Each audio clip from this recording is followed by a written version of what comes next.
Esa es la agenda para hoy, don Danilo. ¿Qué le parece? Bueno, una agenda que se ajusta a las circunstancias, porque hemos tenido unos días realmente sísmicos.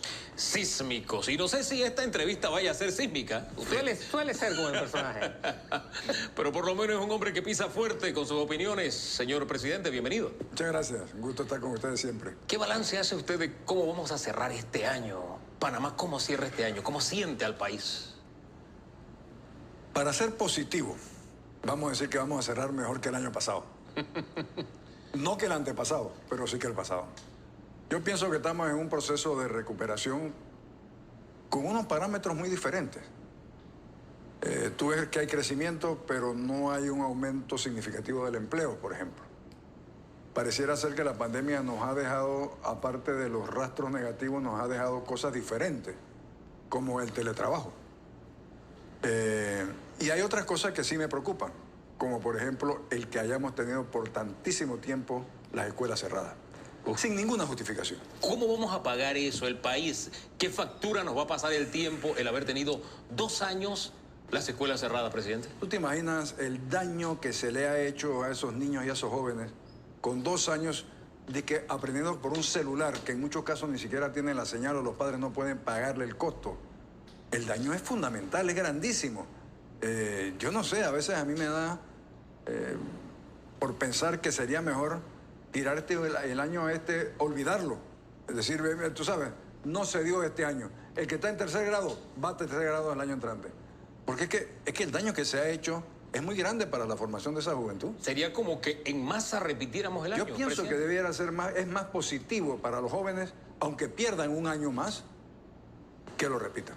Usted tiene que decir algo sobre esto. De seguro le nace alguna pregunta sobre esto, don Sí, Danilo. por supuesto, por supuesto. Fernando Eleta Casanovas, con esa chispa de periodista, esa chispa encendida que tenía, cuando yo le preguntaba cómo estábamos, él siempre decía esto: estamos bien, pero vamos mal. La pregunta que yo le tengo que hacer es, ¿por qué un gobierno le cuesta convocar en su primera mitad? No estamos hablando no de su segunda mitad donde hay desgaste, pero en su primera mitad de gestión, a los actores que lo estabilicen para que cosas como esa no ocurran? Dirigentes gremiales, padres de familia, empresarios, que se supone que en la primera mitad es cuando tienen que darse las jugadas más difíciles. ¿Por qué no se ha podido convocar algo como esto?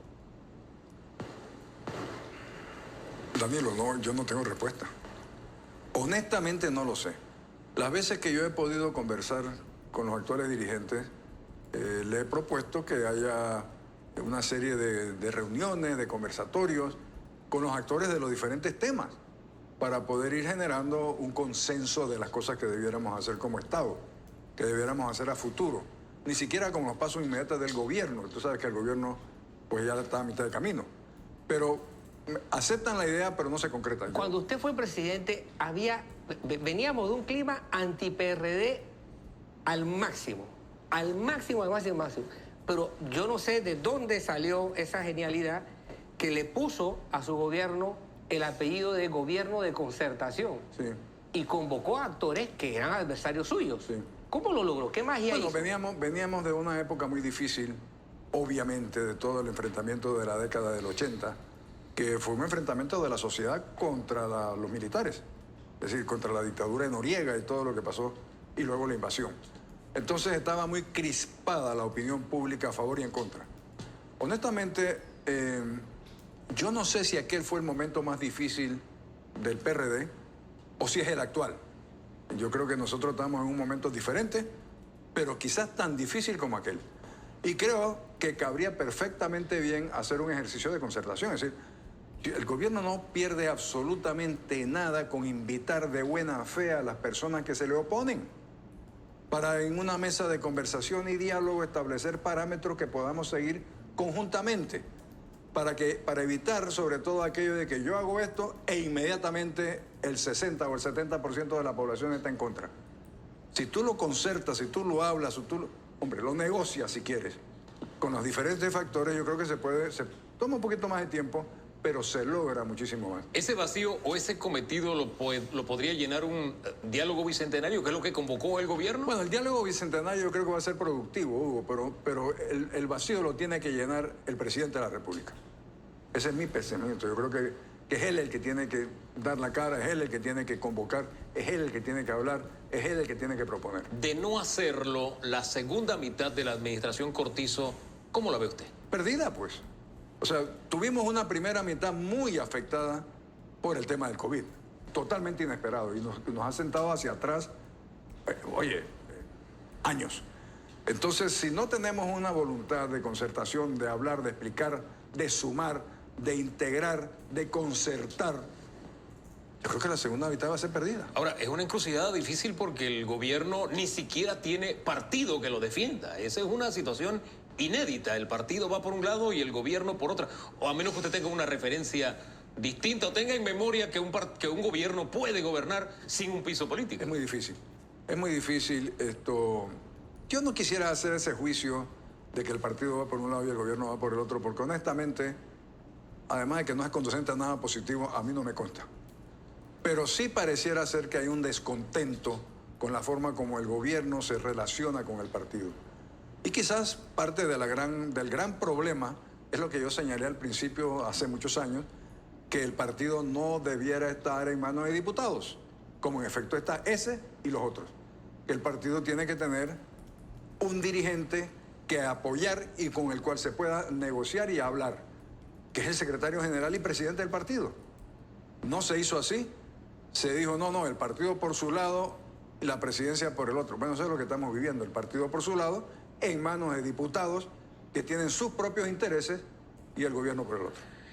El presidente debería, hablando de concertación, concertar primero en su partido para lograr una concertación nacional. ¿O puede hacer las dos a la vez? Yo creo que él lo trata de hacer en el partido. Lo que pasa es que esas concertaciones en el partido pasan por temas que son difíciles de manejar. Por decirlo de alguna manera, ¿no? Y tú ves reflejo de eso, ¿no? Regresamos. El partido está en manos de diputados. La concertación se tiene que hacer con diputados. Y la concertación pasa entonces por presupuesto. O sea, ni siquiera es una concertación política, no hay un diálogo político. Es un asunto de máquina registradora, entonces. Es un asunto de, sí, ¿cómo es que decía la famosa frase? ¿Qué hay para mí? ¿Qué hay para mí?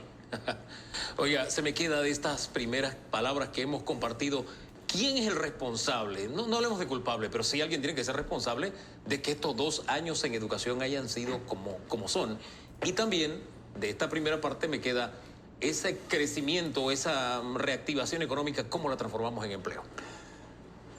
Hugo, los responsables, no es el responsable. Yo creo que hay un conjunto de factores que hacen la responsabilidad más o menos regada en diferentes actores. Evidentemente los gremios tienen una gran responsabilidad. Obvio, el Ministerio de Salud con su actitud de sargento de infantería también tiene una gran responsabilidad en el cierre de las escuelas y en la pérdida escolar. El presidente de la República, por no haber tomado una decisión contraria a lo que decía el ministro o el Ministerio de Salud. Es decir, la responsabilidad ha sido de mucha gente. A estas alturas, cuando ya la ministra dice, bueno, estamos listos, vamos a abrir, los gremios dicen no. Entonces, evidentemente, la última etapa es una etapa de los sindicatos de la educación. Ellos se llaman gremios, yo le llamo sindicatos de la educación. Porque su función es el menor trabajo posible al mayor salario posible. El tema económico, ¿cómo transformamos la reactivación en más empleo? Que usted dijo, eso es lo que nos está faltando. No es un tema ni siquiera de la reactivación y no es a corto plazo. Yo creo que nosotros tenemos que repensar el modelo de desarrollo que veníamos trayendo. Es decir, suponer que nosotros vamos a regresar a que la industria de la construcción, por decirte algo, sea el motor que mueva esta economía y que genere las plazas de empleo, es equivocado. Tenemos también que empezar a ver el tema del empleo independiente. Porque el empleo independiente aquí lo califican mal. Incluso muchas de las estadísticas hablan de subempleo, de desempleo, porque son personas independientes que no están en una planilla. Yo creo que nosotros tenemos que reemplazar esa terminología y empezar a generar educación para la acción propia individual. Es decir, el mundo cambió, no es que somos los panameños. El mundo cambió totalmente. Y si tú ves, algunos indicios son increíbles. Por ejemplo, en los Estados Unidos, que yo sigo mucho la economía de allá para ver lo que está pasando. Óigame, tienen serios problemas para que la gente vaya a trabajar. No quieren, los empleos están ofreciéndose y la gente no quiere trabajar, porque se ha creado una nueva mentalidad de cómo obtener el dinero necesario para sobrevivir.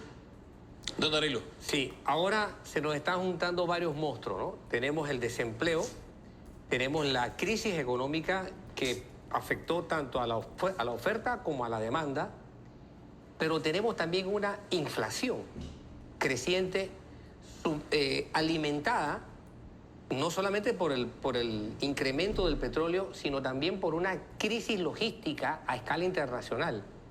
Sí, Danilo, hay lo que llamamos los economistas externalidades del sistema. Exacto. Panamá sobrevive a todo este vendaval de afuera. Panamá sobrevivió a cosas peor. Yo no tengo duda de que nosotros nos vamos a ajustar adecuadamente a lo que sea la nueva economía mundial. Y este tema, por ejemplo, del empantamiento del transporte, de la falta de crecimiento en las logísticas, eso nos abre a nosotros una oportunidad. Mira, hay que pensar, como dije antes, en nuevos temas de crecimiento. ¿Por qué se da este empantamiento ahora mismo? Porque es que la inmensa mayoría de las manufacturas están en China, pero la inmensa mayoría del mercado está en América, en los Estados Unidos y en Europa. Entonces el transporte de allá para acá, habiendo cerrado como se cerró, creó todo un aguante de poder transportar las cosas. Solución a corto plazo y que queda de experiencia: entre más cerca estés del mercado final, más eficiente será tu producción. Nosotros estamos a pasos de los mercados principales. ¿Por qué no hacemos un gran esfuerzo por promovernos para que vengan esas empresas que hoy día están en China o en, qué sé yo, a producir en Panamá? Con ese mapa que usted nos plantea, a mitad del camino está Panamá. A propósito, como lugar de paso, hoy cerramos conversando con, el programa de hoy cerramos conversando con la subadministradora del canal, porque hay un tranque ahí en la entrada, las entradas del canal, hay una fila, más de 100. No sé cómo estará ahora mismo, pero era más de 100 la última vez que conversamos. Veremos cómo avanza ese tema. Yo quiero entrar en otro asunto, el tema político. Usted había vaticinado que el señor Ricardo Martinelli las tenía duras para entrar en el ruedo, pero después del último desenlace con el caso Pinchazos, hay quienes no lo ven corriendo para presidente. Ya lo han puesto en la presidencia de la República. Eso es un grave error. Eso es un grave error. Es un grave error porque yo tengo serias dudas de que él pueda salir bien de las circunstancias que va a enfrentar de aquí en adelante, que son diferentes al caso de estar o no involucrado en los pinchazos. Todo el mundo sabe que pinchó, nadie lo vio hacerlo. Bueno, ese fue el subterfugio que se usó en ambos casos, en ambos juicios. Ahora lo que viene es diferente. En primer lugar, tiene a uno y irá el otro de sus hijos presos a los Estados Unidos y se les está ofreciendo delación premiada. Ellos le llaman otra cosa, pero es delación premiada. Y allá el sistema es que, sí, yo te puedo ayudar a que tu pena sea menor, pero tienes que involucrar a alguien más importante que tú. Entonces, más importante que los hijos del presidente, ¿quiénes son? Y si es verdad que involucran de alguna manera al señor Martinelli, y aunque no lo puedan extraditar, los mecanismos de represalia de los Estados Unidos son muy grandes. Por ejemplo, hombre, hay una lista que se llama, que le ponen el nombre de un expresidente, Clinton. Entrar en una lista Clinton, bueno, ya supimos, tuvimos una experiencia, no hay que explicarlo. esas son las circunstancias que usted ve alrededor del señor Ricardo Martinelli, presidente o expresidente Ricardo Martinelli. ¿No lo ve corriendo entonces? ¿Sus posibilidades son remotas? Yo lo veo muy difícil que corra, y si corriera veo muy difícil que gane. Ahora, él ha dicho que si él no corre, el que él ponga va a ganar. Bueno, digo, él puede decir misa. También dijo que no se iba a robar ni un tal real, ¿no? Don Danilo. Sí, yo esta mañana me estaba acordando de esa frase. Ahora, la palabra no era tal, pero creo que todos se acuerdan. Bueno, Sí. es por no decir la No se vulgaridad. preocupe, por si acaso a alguien se le olvidó.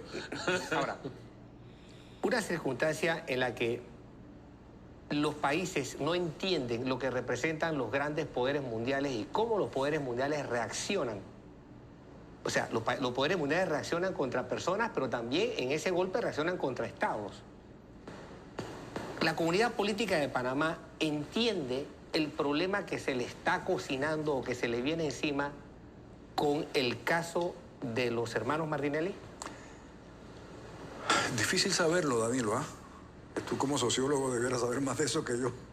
Pero Obviamente, hay cosas que la gente no llega a interiorizar del daño que eso significa a la imagen de Panamá y a los panameños, evidentemente. Ojalá que eso se personalizara, más que se hiciera por país. Yo quisiera que habláramos de delitos de personas fulano, de personas sultano, más que de delitos de Panamá. Porque Panamá somos mucho más que los delincuentes. Pero hemos pagado el precio de papeles en papeles, hemos pagado un altísimo precio. Pero ¿tú sabes por qué? Porque no concretamos las cosas, Danilo. Nosotros tenemos la legislación más completa para el tema de antilavado de dinero. Tenemos las regulaciones más difíciles para abrir una cuenta bancaria. Pero ¿cuántas personas se han perseguido desde que se ha pedido que se les persiga? ¿A cuántas se han condenado? A nadie. Entonces ese es el tema que tenemos una institucionalidad jurídica del siglo XVIII o del siglo XIX y además mercantilista, porque en muchos ejemplos queda uno pensando, oiga, aquí parece que hubo un quid pro quo. En este fallo hubo algo a favor de alguien. O sea, no hay una institución jurídica que nos crea certeza de castigo. Y eso es una de las principales críticas por las cuales estamos en las listas grises, negras y verdes y de todos los colores. ¿Usted duda de ese fallo? Yo dudo de todo, de muchos fallos. ¿Pero de ese en especial? Claro que sí. ¿Por qué? Porque, hombre, eso es lo mismo que decir, a ver, si tú escribes una carta injuriosa y la circulas y yo te demando, tu defensa es, pero tú no me viste firmarla. No oíste escribirla. No me viste escribirla. Yo voy a otro estadio. Yo voy al estadio político porque cuando se habla con muchos panameños, ellos ubican hacen un nexo muy sencillo. Martinelli, riqueza, bonanza, política, empleo, políticas claras en empleo. Yo voy a tener plata en el bolsillo. Y es más, así se vende. Plata en el bolsillo, más plata para todos. A estas líneas, ¿estas líneas cómo las evalúa usted? Bueno, son falsas. ¿Por Son qué? falsas porque el señor que tú mencionas heredó un país en crecimiento, heredó un gasto público adecuado, heredó una expansión del canal que significó 5 o 6 mil millones de dólares de circulante, heredó una deuda pública muy bien manejada. Te voy a dar un ejemplo. En nuestra administración, en la mía, la deuda pública en 5 años con todos los corredores y todo lo que hicimos, las carreteras, todo, y los 5 hospitales, creció 300 millones de dólares. Con Martinelli creció en 10 mil millones de dólares. 10 mil millones de dólares. Le echan la culpa ahora del nivel de deuda pública a la actual administración. No, señor, eso viene de atrás. Y con el que siguió a Martinelli, igual. Y el punto más importante es, de esos 10 mil millones de dólares que tanta gente dice que hizo y que hizo y que hizo, yo creo que se hubiera podido hacer el doble. ¿El doble nada más? O el triple, pues. Yo no quiero entrar en algunas evaluaciones sobre la figura del señor Martinelli, pero es un factor político. Y a partir de lo que usted nos acaba de decir, trato un poquito de interpretarlo de forma más sencilla. Lo que usted nos trata de decir es que una cosa es llegar al poder con las condiciones que llegó y otra sería llegar al poder ahora en las condiciones actuales. Así es. Háblenos de eso. Sin duda. Llegar al poder con todas las posibilidades de crecer más, con todas las posibilidades de hacer más, sin limitantes, porque nosotros teníamos una deuda pública perfectamente manejable. Es decir, date cuenta que nosotros andábamos por menos del 30% de deuda a Producto Interno Bruto, que es una de las cosas que los economistas siempre evaluamos. Ahora estamos muy por encima. Ahora estamos acercándonos más bien a los países que tanta presión fiscal nos ponen para que cambiemos nuestro sistema, como por ejemplo los franceses, que los franceses tienen un sistema, una relación deuda-PIB del 120%. Por eso andan buscando de dónde sacar el dinero para poder... Bueno, nosotros vamos por ese camino. Si ahora se piensa que se puede hacer lo mismo que se hizo cuando el señor corrió, está equivocado. Han pasado los meses, ¿usted ha reevaluado sus posibilidades políticas? ¿Ha pensado Todos los días lo evalúo y todos los días llego a la misma conclusión. ¿Cuál es? No. No hay aspiraciones. Aquello de que yo aspiro a que haya un país y haya un gobierno que gobierne bien. Yo no aspiro a ser yo el que lo haga. Un gobierno que gobierne bien. ¿Qué implica eso? ¿El actual está gobernando bien? Eso lo dices tú. No, yo le estoy preguntando. A mí me toca preguntar. ¿Cuál es su respuesta? Yo creo que podría ser mucho mejor, Hugo. Dejemos las cosas hasta ahí, don Danilo, se nos acabó el tiempo. Sí, quedó pendiente un tema que ¿Cuál? le tocó al señor presidente en su momento. ¿Cuál? Seguridad ciudadana y política. Pregúnteselo, pues. Y voy a robarle un minuto al siguiente segmento. Porque es el que sigue. Usted tuvo que enfrentar un momento muy crítico. Hubo un verdadero enjambre de violencia de Colombia que se filtró a Panamá y le tocó enfrentarlo. Ahora lo tenemos en el centro del país y regado por todo el país. ¿Cómo enfrentar ese problema? Danilo, de la misma manera que nosotros lo enfrentamos, mano muy dura y sistemas diferentes. Obviamente lo que se está haciendo hoy no sirve. No sirve. La inseguridad es creciente. Los asesinatos son todos los días peor. Entonces hay que sentarse a revaluar. Tenemos un sistema de inteligencia que creo que no funciona. El Consejo de Seguridad, yo no sé en qué está usándose, pero no está proveyendo la suficiente información para evitar este tipo de asesinatos. Yo creo que nosotros, el presidente de la República, tiene que sentarse y reevaluar su equipo de seguridad. Desde el Consejo de Seguridad, el jefe de la policía y, por supuesto, el ministro de Seguridad. Nosotros tenemos que hacer intentos diferentes. Oiga, ¿por qué no se piensa en la policía comunitaria? Que haya agentes permanentes en las comunidades que conozcan a los que allí viven. Que sepan que un carro que no es de allí, hay que averiguar por qué hace ese carro allí. Eso era lo que hacíamos en una ciudad tan pequeña como Panamá. Oye, lo hacen en Nueva York. ¿Cómo no lo vamos a poder nosotros hacer aquí? Ya que usted trajo el tema seguridad, me viene narcopolítica. ¿Es un hecho? ¿Es una ficción? ¿Podemos señalar realmente que hay actualmente...? Hay muchos señalamientos, Hugo. Ajá. Lo que no hay es la suficiente información para hacerlo legal.